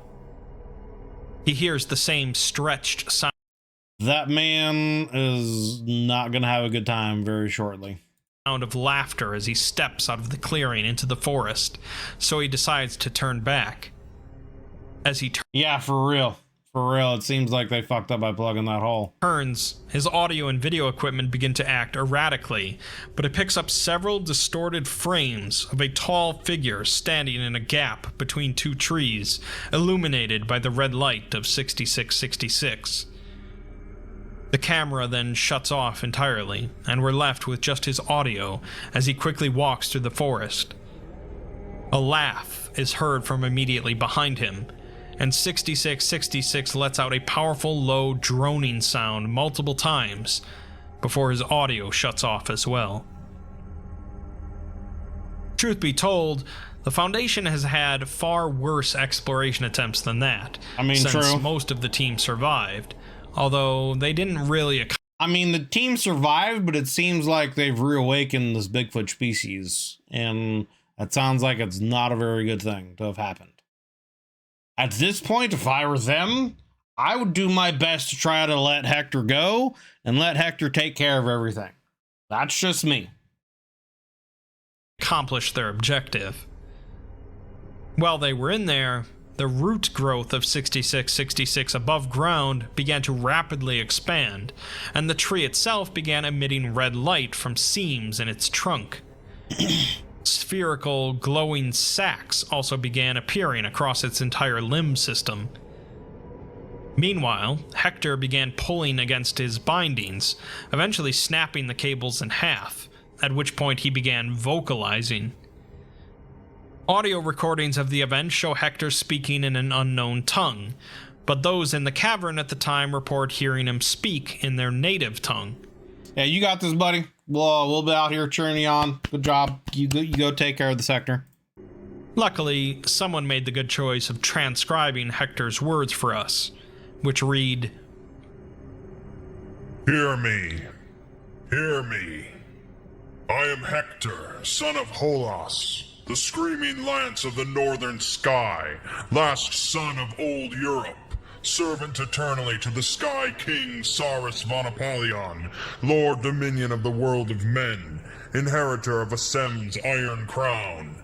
Hear me, Dread Titania. Hear me now and tremble. Tremble now as you did all those many years ago when I crossed the rising sea to find you. Tremble now as you did when I drove my lance into your bleeding chest, and tremble now as you did when I learned you had already betrayed your purpose. I struck you down, demon of yore.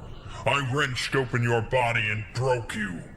You have betrayed your masters, Dread Titania, but you will not betray me. I will have your obedience. You will honor my wish and pour your poison into this grave. You will smother the corpse city of your interlopers and bury them. You will do this, demon, because I have demanded it of you. I am Hector, the divine fire of my lord's perfect will. Answer to me now, Dread Titania. Hear me and tremble. Hector ain't fucking around. Immediately after speaking, Hector began furiously attacking the seal on the tree's opening, as well as the tree itself. He eventually managed to pull out 3 of his remaining arms and use them to widen the opening in the tree with a great cracking sound. This caused a thick, dense cloud of the toxic fog to continue spewing out of the tree and into the cavern, at which point the red lights from the tree dimmed and faded away. Yeah, so he's keeping this... He's essentially sitting there keeping this open to, like, keep them all dormant, essentially. Hector continued to attack the tree for an additional 6 hours before finally stopping. What happened is that Hector originally made it to the tree and to the home of the remaining children of the night. Yeah. He tore a hole in the side of the tree, which caused it to start leaking out this poison all over the children. Unlike humans, this fog didn't kill the children, but it does keep them perpetually in place. So when the Foundation came along and plugged up the hole, it didn't take long for the children to shrug off the effects. Fortunately, Hector was still there, and managed to fix the Foundation's foolish mistake, Good guy, Hector. Good guy, Hector. Containing the children and Titania. This is why the whole thing is listed as Thaumiel, as the Foundation is now dependent on Titania's poison in order to keep the horrific children of the night from re-emerging into the world. Yep, makes sense. For me, in that situation, if I was part of the SCP, knowing that that fog was down there like that, I would want to take advantage of it as much as possible and try to find ways of actually killing the children of the night.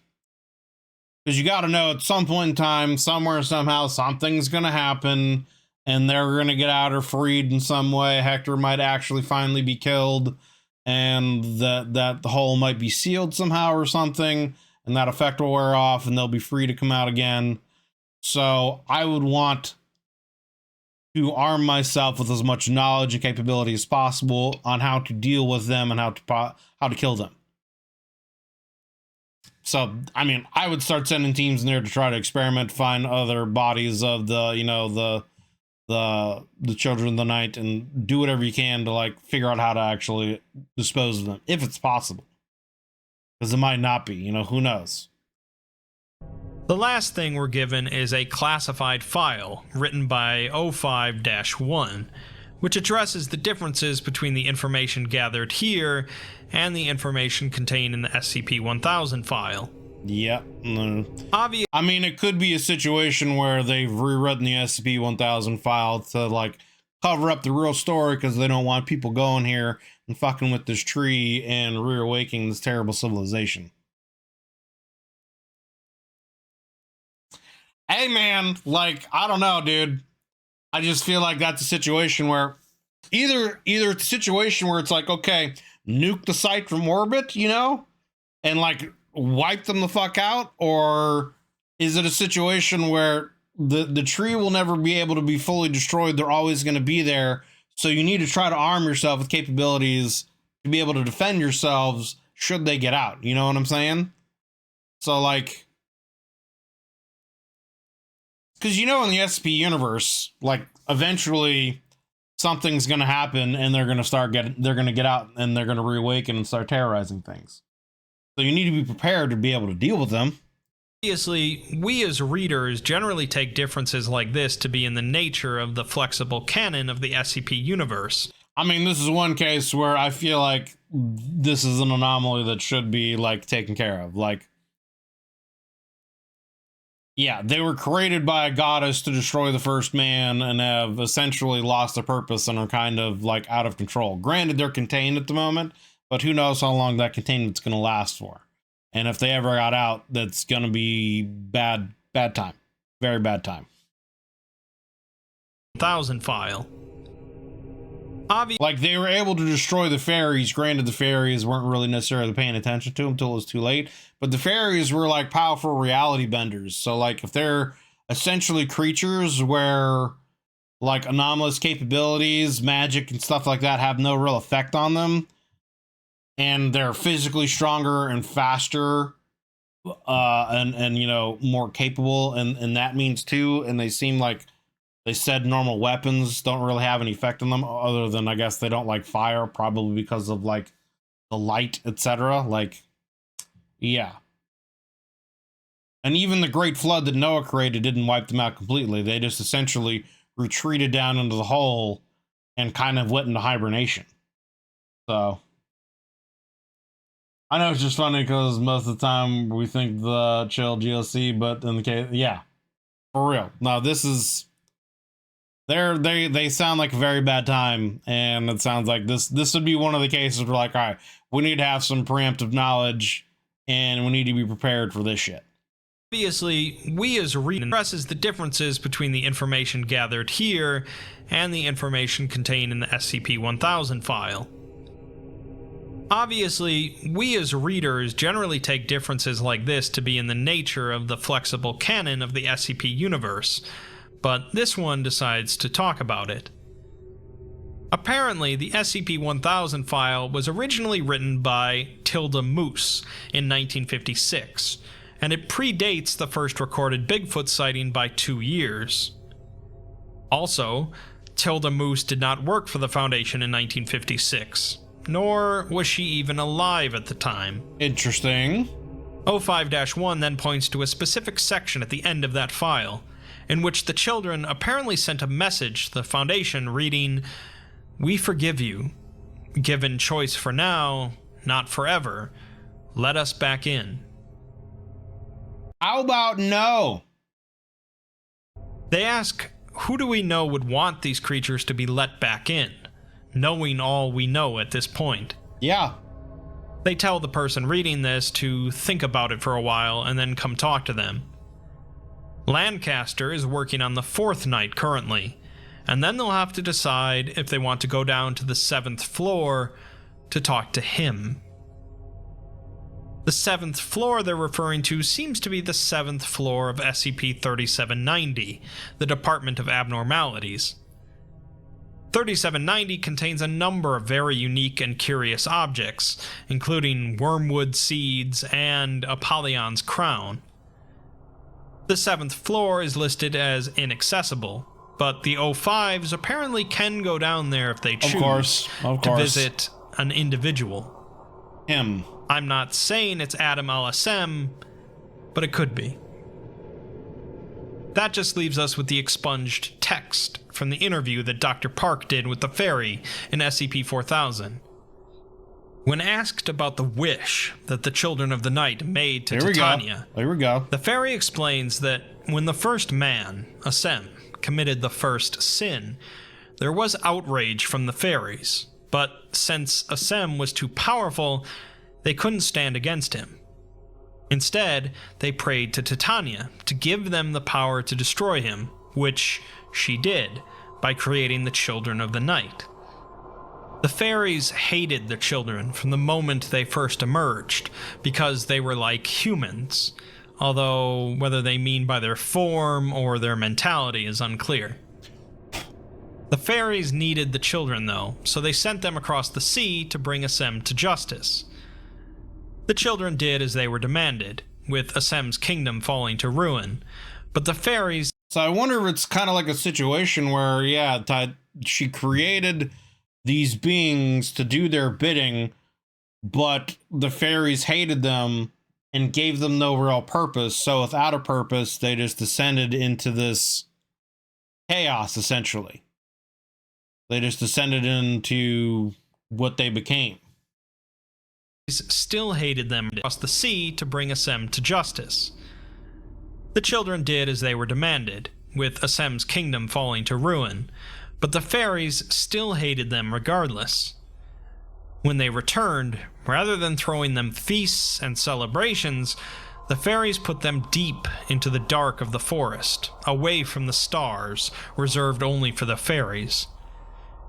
They were merely children in mind, and they were left out of sight and out of mind for 100 million years, and in their isolation, they turned cruel. Yeah, they went feral. The Children of the Night eventually prayed to Titania and wished to not be alone anymore, and Titania provided by pulling out her own heart and giving it to them. She knew about the fairies' apathy and neglect, and so in giving the children her heart, she became their goddess instead of the fairies, a shame they still bear. Damn. The article ends with a picture that one of the doctors grabbed from the temple before fleeing, a picture showing a tall fairy woman surrounded by smaller fairies, with the Children of the Night looming in the background. So, let's do a big recap then, since this was such a lengthy piece. Okay, big recap. The fairies had been on this planet for an unknown amount of time before the first humans came along. Yeah, so the fairies have been here for a long time. Adam then gets created. He plucks a star from the sky because his son Seth asked it to. That led to their corruption. The fairies felt, outrage because of it, because they were the children of the stars, so they lost potentially a piece of themselves. But Adam was too powerful a creation and a being for them to actually be able to stand against them and fight them. So they prayed to their god, Titania, whatever.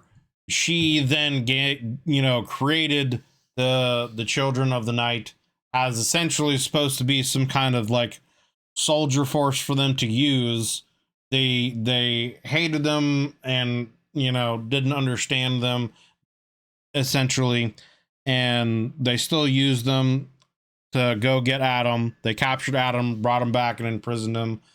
But after that, they wanted nothing to do with them. They shunned them, saw them, the fairies saw them as lesser than, threw them down into the darkness. They weren't allowed to see the stars, etc.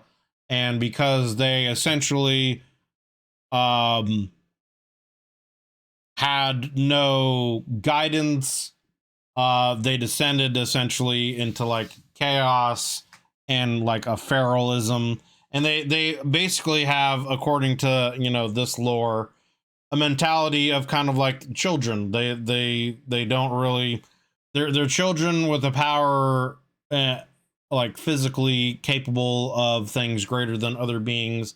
They don't really know any better, and so they're just doing things that make them feel good, potentially.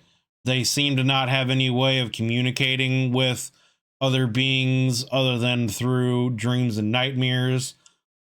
And because all they know is darkness and cruelty, because they've had no guidance, no one to teach them anything, that's just all they know. And so the goddess, seeing that the fairies abandoned them, shunned the fairies essentially, and ignored them and any kind of worship they might have had of her, and started doing so to the children of the night, and then became their goddess, and etc., etc. That seems to be the case. But anyway, let's continue. Led by Adam al-Assem, the first and greatest among them. He committed a terrible blasphemy, according to the fairies, by plucking a star out of the sky and forging it into a crown. See, I had thought originally that it was a situation where, you know, there was everything that is, and then there was everything that isn't. And I thought it was a situation where Adam had the ability to see through the veil of everything that is to everything that isn't, and pluck the crown from a star from another reality of everything that isn't. And so the crown shouldn't have existed, and that was what the blasphemy was. It wasn't necessarily that he just pulled a star down, but it was the situation of, like, this is an item from another reality that shouldn't exist, and that's what led to their corruption as well.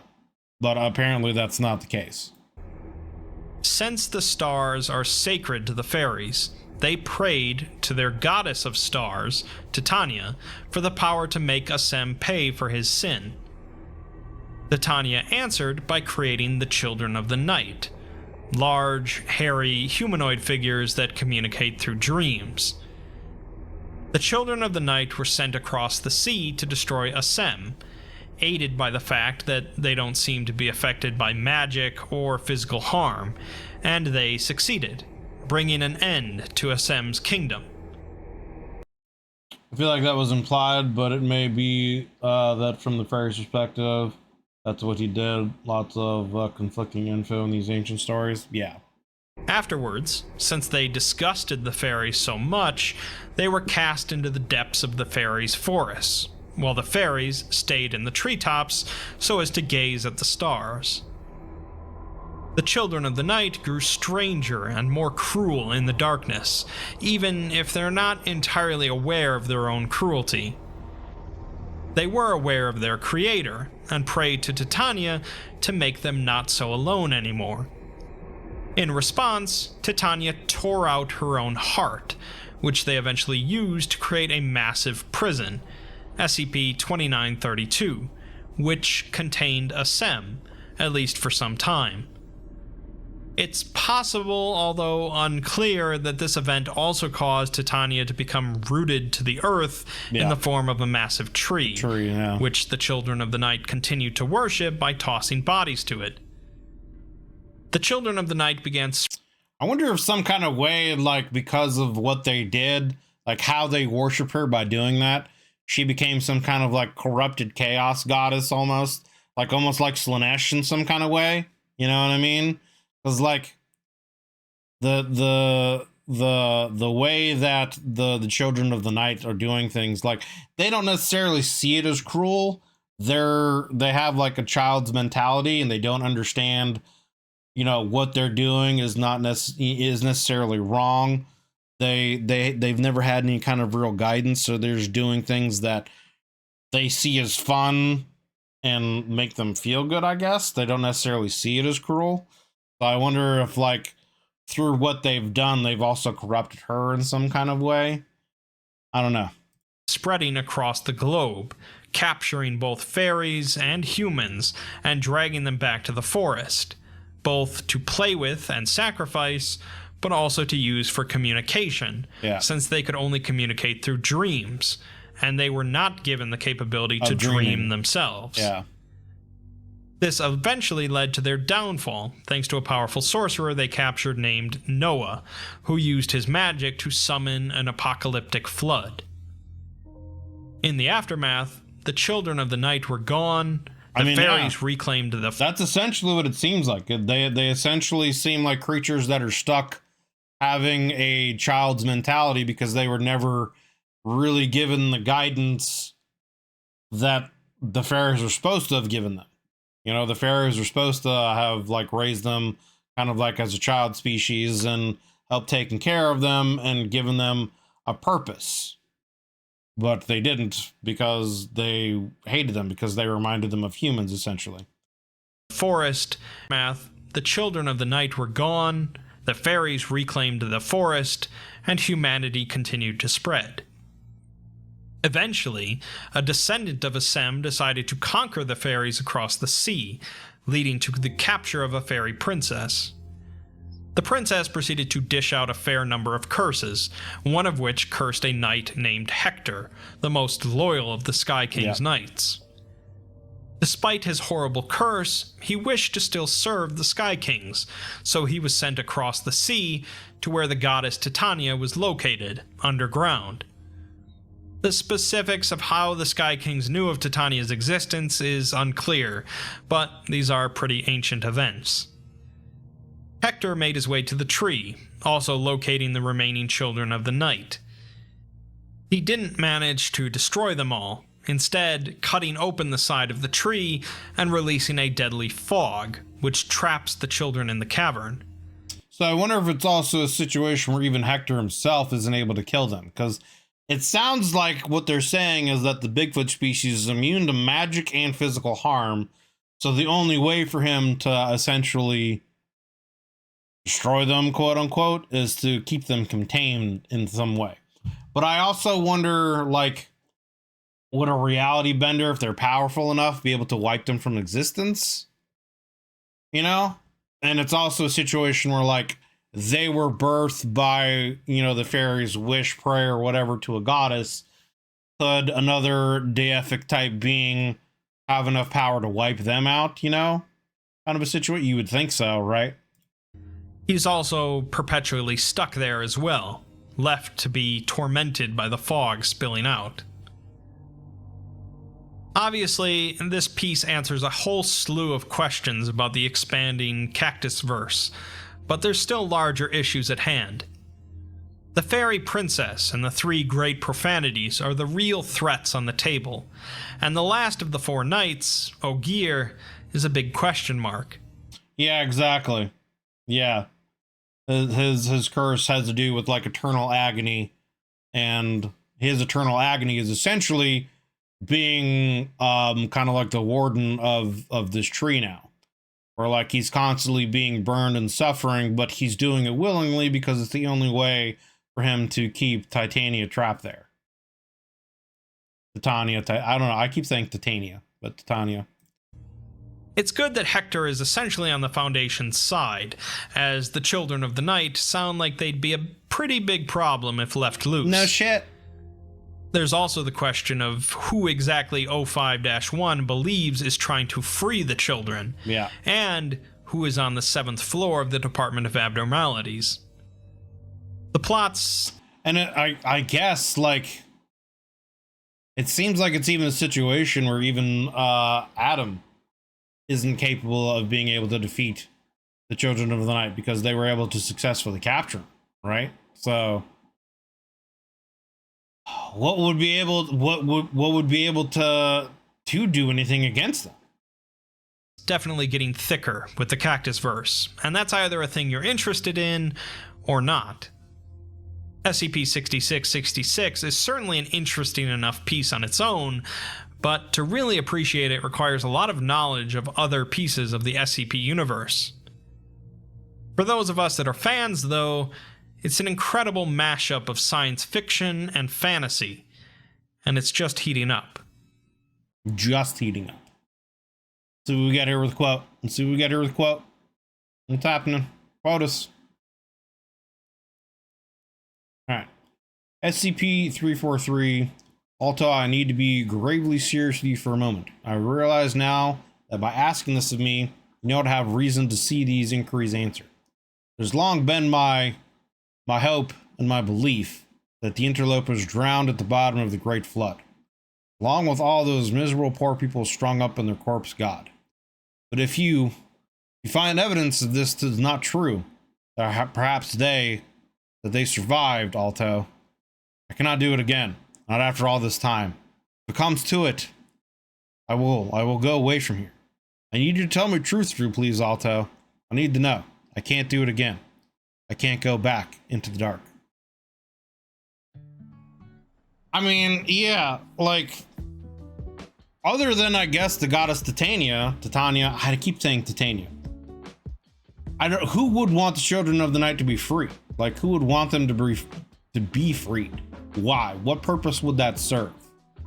Maybe they'd have some other kind of grander purpose that we don't know about, don't understand. Doesn't seem like that. It seems like they were a creation that the fairies were given and they were supposed to guide but shun them. And because of that, they have just reverted into this kind of chaotic, childlike, they have this child mentality of not really understanding their power and capability, and what they're doing is wrong. They don't have a sense of morality and right and wrong. They're just doing whatever, they feel like doing, whatever makes them feel good, etc., etc. And they have no real way of communicating without other beings being around, because they can't dream. They can only communicate through dreams and nightmares. So yeah, I don't know who would want to release them, who would want them to be free. What purpose would that have other than to wipe out everything out there? And what could really be done against them, right? So, like, again, if this is true that in the Cactus Verse universe, Adam was the most powerful of all creations, more powerful than the Scarlet King, Yaldabaoth, Meccan, etc., etc. And these children of the night were capable of capturing and imprisoning him because they seem to be immune to physical and any kind of anomalous, effects. And they're just physically able to overpower and or be faster than anything else. So it's like, what could really be done against them other than another god, wishing them out of existence? But at the same time, like, again, that's kind of feels like a contradiction of certain things. Like, wouldn't Adam then be able to essentially wish them out of existence if he's more powerful than all these other creations? I would assume even more powerful than Titania, right? But maybe not. Maybe she is some kind of being that supersedes even his ability. I don't know. Because you would think, right, if there were essentially in this universe really only two real gods, the god of is and the god of isn't, and Adam was the greatest creation of the god of is, which means that, like, everything that out of everything that exists, Adam would be the most powerful of all of his creations. But then, like, how would he be able to be overtaken by these things? And how would he not be able to beat them unless potentially surprised in some way, or, who knows what happened? I'm just trying to, like, think in my mind, like, how this all equates and works together. Obviously, he seems to still be around and is now imprisoned in this lower level of the Department of Abnormalities. So they weren't able to destroy him, only essentially imprison him. So I don't know. We've hit the limit of my SCP knowledge. We finally did it. Going past this, I'm going along for the ride. I feel you. So, very interesting. A story that's just adding, again, more lore and intrigue to the universe. It is kind of sad that, they were never able to, like, let Kane know, hey, at least your brother's still alive. I kind of actually would be interested in, like, having some kind of short story of, like, the SCP allowing them to reunite, and, maybe some kind of tales and stories of them from, back in the day when they were kids. I feel like that would be something that could be an interesting little side thing that could also fill out more lore of the universe, stories of adventures maybe they had when they were kids and things like that. I think that would be interesting. I don't know if Adam is stronger than Mecha and yelled about Scarlet King and Titania, or Titania, but maybe they're all on the same level. And none risked messing with each other until, yeah, sent the children. I don't know. I mean, maybe I'm wrong, but from what I got from the other video is that he was the greatest of all creation. But maybe it was just a situation where it's not necessarily more powerful, but was like the most perfect of all creations because of the radiance that he gave off and of his powers and abilities. You know, I don't know. I guess that could be interpreted in a lot of different ways. You know what I'm saying? So who knows? But it also makes me wonder, like, how the Scarlet King kind of fits into this universe a little bit more. It seems kind of like an off thing. I was wondering if that was something that was involved with the Children of the Night, because they seem kind of like almost like destroyers in some way, and Scarlet King seems to kind of be this entity of destruction and nothingness. So I don't know. Well, the human stories make him out to be that, but that's from their perspective. True. But I mean, they also, like, the fairies were the first creation, and they weren't even capable of taking on Adam, right? So I don't know. Who knows? Maybe it'll be cleared up a little bit more in future videos, future stories, that DJ Cactus puts out in his universe. So, but we got one more video to go, and it's a long one. It's like a 3+ hour long video, so I'll have to do my best to get through that and break that down and get that out for you guys. But yeah, that was SCP-6666, the Demon Hector, and the Dread Titania. Links as always will be down below in the description to the original video without my commentary and reaction, and to the Exploring Series channel. Please do me a favor, click those links. If you enjoyed this video of his, go over there and give it a like. And if you enjoy the Exploring Series content, if you're not already subbed to him, please go over there and give him a subscribe. He definitely deserves it. He makes a lot of wonderful content for the SB universe, as well as others, and he definitely deserves some love. So go over there and give him some support. If you'd like to join us when we do these reactions live, you're more than welcome to. We'd love to have you guys come in here. There is a join button underneath the video, as well as a link in the description to the YouTube membership benefits and tiers that I offer. You can get early access to videos, priority in any kind of reaction requests you might have, sub Discord channel, etc., etc. Plan to add more things as we go along and things evolve in the channel. But if any of that has any kind of interest you, take a look and see if you would like to join and take your support to the channel to the next level. But regardless of that, thank you guys very much for coming in and watching the video. It was a long one. Hope you enjoyed it. And yeah, hope you guys are having yourselves a wonderful day wherever you're at and whenever you're watching this. If you enjoyed the video, consider leaving a like and a sub, as it helps me and the channel grow. And yeah, thanks for your time, guys. Appreciate you. Hope you're having yourselves a wonderful day. See you on the next